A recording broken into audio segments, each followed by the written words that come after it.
Hi everyone, a very happy Diwali to all. I know कि ये happy Dhanteras का vlog थोड़ा लेट हो गया है, बट चलिए फिर भी देख लीजिएगा। छोटा सा व्लॉग है। शुरुआत हुई जबलपुर से निकलते हुए। हम गए अपने मम्मी पापा के यहाँ, आए हुए हैं। ये 7 घंटे का सफ़र है। ट्रेन में बहुत सारी चीज़ें बोर भी आप होते रहते 7 घंटे में। कहीं कोई चाह रहा है तो कहीं चने वाली आ रही, कहीं मूंगफली वाली आ रही। इसी बीच मेरी सिस्टर बढ़िया वाला गेम खेल रही थी। आराम से उसमें 2-3 घंटे निकाले। अलग अलग एक ऐप है जिसमें करीबन 100 गेम्स हैं। उसमें से ये गेम वो खेल रही थी। और जब तक आप ये देख रहे हो तो आपके साथ ये ज़रूर शेयर करना चाहूँगी। कल मैं आपके साथ दिवाली व्लॉग शेयर करूँगी। ज़्यादा बड़ा तो नहीं, बट उम्मीद करूँगी आपको पसंद आएगा और ज़रूर आप देखेंगे। और भी कोई ऐसी डिमांड हो आपकी, कोई रेसिपी आपको चाहिए, ज़रूर बताइएगा। हम पहुँच गए स्टेशन। ये है मेरा स्कूल, पुराना सेंट जोसेफ। जब यहाँ तक, यहाँ इस स्कूल में मैंने 8 तक पढ़ाई की है। फिर हम पहुँचे घर तो मम्मा ने बताया कि क्या क्या पापा लेकर आए थे धनतेरस में।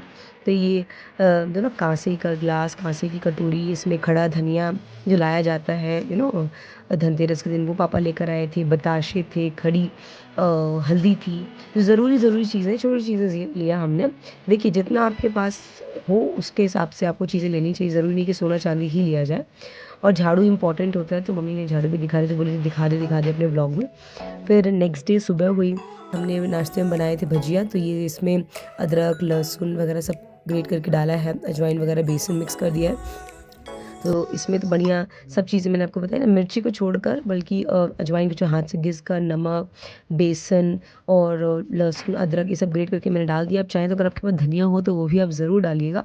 इसका मैंने वीडियो शेयर किया हुआ है शॉर्ट्स के तौर पे, कि कैसे मैंने आलू और प्याज के पकौड़े बनाए, वो आपके साथ शेयर किया है। अगर आपने नहीं देखा है तो ज़रूर उसको देखिएगा। साथ ही साथ मैं बना रही थी सूजी और दही के पकौड़े।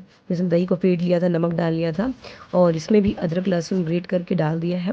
अगेन वही कहूँगी, मेरे पास धनिया नहीं थी। अगर आपके पास धनिया हो तो आप ज़रूर इसमें डालिएगा। बहुत अमेजिंग टेस्ट लगता है। और करीबन 15-20 मिनट के लिए फुलाने छोड़ दीजिएगा। जो छोटी वाली प्याज है वो बेसिकली उसके लिए है, दही और सूजी के लिए वाले पकौड़े बनाने के लिए। और जो लंबे वाले हैं वो है बेसन में। तो ये दही और सूजी वाला है, उसमें मैं डाल दूँगी ये छोटे छोटे वाले प्याज, और उसको अच्छे से मिक्स कर लूँगी मैं। अगर आपको इसका रेसिपी चाहिए हो तो बताइएगा, नहीं तो वैसे मैं शॉर्ट्स में शेयर करूँगी मैं आने वाले दिनों में। और बेसिकली जहाँ मम्मी पापा के पास रह रहे हैं ना, यहाँ पे थोड़ा सा नेटवर्क इशू, लाइट भी इतना नहीं रहती है। नेटवर्क तो इशू रहते ही है, और लाइट भी उतनी अच्छी नहीं रहती जितना सोचे ना। यस, दोनों बैटर्स रेडी हो गए। और ये बढ़िया से आलू छील के गोल गोल कट कर लिया, पतला पतला। तो हम आलू और प्याज दोनों के पकौड़े बना रहे हैं। तो यहाँ पर ये जो सूजी और दही था उसमें मैंने प्याज मिला दिया है। थोड़ा सा पानी और मिला के इसको कम से कम 15 से 20 मिनट के लिए रेस्ट करने छोड़ देंगे। तो बस यहाँ पे सब चीज़ों की मेरी तैयारी हो चुकी है। और बस अब मैं फटाफट नाश्ता बनाने वाली थी, जो नेक्स्ट डे था, है ना, यानी 19th की सुबह की बात है ये।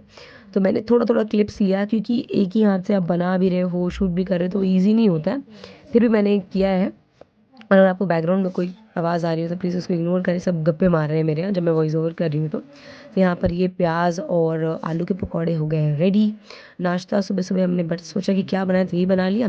फिर बनाया मैंने सूजी और दही के पकौड़े, वो भी रेडी हो गए बढ़िया। और फिर मैंने देखा कि पापा मेरे गए थे मार्केट, तो वहाँ से बढ़िया फ्रेश लाल भाजी और धनिया की पत्ती लाए। बाद में लाए हैं ना, जब मेरा नाश्ता बन गया तब। ये थोड़ा एक तरीके से समझ लीजिए गाँव का एरिया है जहाँ हम रहते हैं। यहाँ पर सब्जियाँ इतनी टेस्टी लगती है कि क्या बताएं, फ्रेश रहती है ना। और ये शाम का समय हो गया, दिवाली के एक दिन पहले की बात है ये। तो मम्मी ने दिया जलाई थी 5-6, भगवान जी के पास भी दिया हमने रख दिया था। और शक्ला हीटर में अच्छे से भूनी, बहुत सौंधापन आता है मुझे वो का। दिवाली का ब्लॉग कल आएगा। उम्मीद करूँगी छोटा सा ब्लॉग आपको पसंद है, सब शेयर ज़रूर कीजिएगा।